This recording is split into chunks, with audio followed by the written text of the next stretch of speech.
G'day everyone, the Global Surveyor here, and again, as you know, I love looking for old survey marks.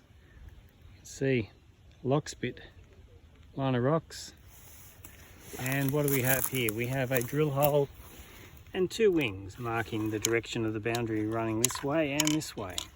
Corner mark, drill hole and wing, going all the way over the other side of the hill.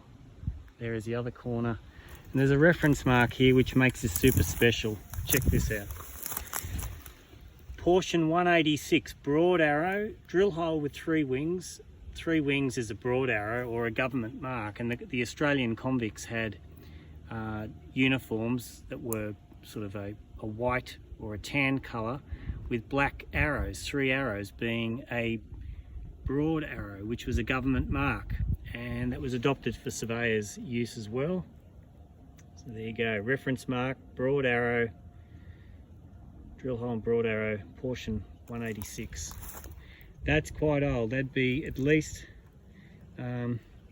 mid to late 1800s for that mark, and super excited to find it out here in the Australian bush. This is the Global Surveyor. Make sure you like and subscribe to the channel. See you next time.